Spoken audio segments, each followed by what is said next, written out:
An cuce na, an zalunce yaro na mai imani baya fada. Kun fita kutan baya. Ba shi da abokin fada. Ana ci gaba da zaman makoki da juyayin mutuwar Ibrahim Suleiman mai shekara 28 da aka daba wa wuka da kuma Abubakar Isa ɗan shekara 32 da aka harbe.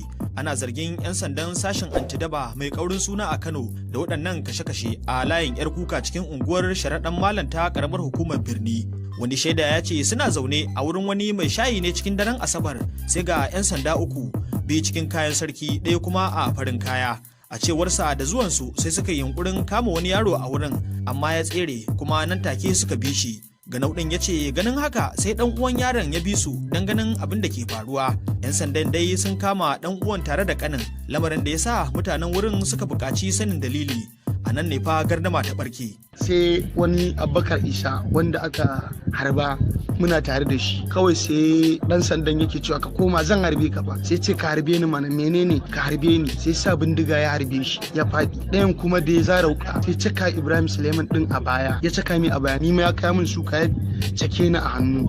Muka ɗunguma muka tafi emergency, kafin dai mu je shi Abubakar Isa tun a wajen ma ya mutu, shi kuma Ibrahim Suleiman bayan mun kai shi asibiti an fara sa mai jini da ruwa misalin karfe 2 na dare, Allah ya karɓi rayuwarsa shi ma. Malam Isa Ibrahim shine mahaifin marigayi Abubakar, ya shaida mun cewa shine babban ɗansa kuma yana da aure har da 'ya'ya biyu. Ya dai ya zargin cewa rashin iya aikin 'yan sandan ne ya kai ga mutuwar ɗansa. Har ne masa aure 'ya'yansa biyu kuma kafinta yake yin sana'a yake. In ka ganshi a unguwa to ya dawo. Idan gari ya waye zai wanka ya fita gurin aikin kafintansa. Amma yaro na mutumin kirki ne wallahi. Kuma mun bincika an ce mana 'yan antidaba ne suka shigo. Abinda muke so gwamnati bi mana haƙƙin 'ya'yan ba zargi bane. In ka ji ana zargi babu tabbas. Malama Hauwa Abdulwahab mahaifiyar Ibrahim Suleiman wadda aka daba wa wuka ta ce ta ji mugun jin da bata taba jin irinsa ba a rayuwarta ranar da abin ya faru.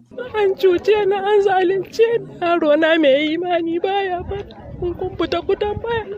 Ba shi da abokin fada, shi yake daukan ɗawainiyar mu, za ku ga babansa ba shi da karfin sai a kare, ba shi da isasshiyar lafiya. Shi ne yaro na biyu, shi yake tausaya mana, shi yake ci da mu, ke sha da babu gaira baya shan komai, baya sata, amma duk da haka wani bawan Allah haka kawai yana jin sai ya turo a zo aka masu wai saboda dan wasa yana da gurin something bai za a samu. Ku duba abin da aka yi abi man hakkin yaro bai ji ba bai gani ba. To ko me 'yan sanda ke cewa kan wannan zargi? DSP Haruna Abdullahi shine kakakin rundunar 'yan sandan jihar Kano. Tuni yanzu kwamishinan 'yan sanda ya sa an fara gudanar da bincike. Duk wanda suka je wannan operation din ya sa an tattaro su an dawo da su nan hedikwatar 'yan sanda da ke Banfai. Sannan haka zalika in an ci gaba da bincike duk wanda ma yake da wani bayani da za a iya samu za a je a same shi don a samu ainihin me ya faru a wannan wuri. Amma dai yanzu haka suna hannu a nan hedikwatar 'yan sanda kuma an fara bincike. Iyayen yaran suna cewa ba za su yadda ba sai an bi musu haƙƙinsu. To alhamdulillah ai wannan akan gaba suka faɗa, dama haƙƙin 'yan sanda shine an samu wannan matsalar su bincika kuma duk wanda aka samu da laifi a gurfanar da shi a gaban kotu. Zargin kisan azarbabi da cin zarafi da kuma wuce gona da irin da ake yi wa 'yan sanda a Najeriya abu ne da ya zama ruwan dare.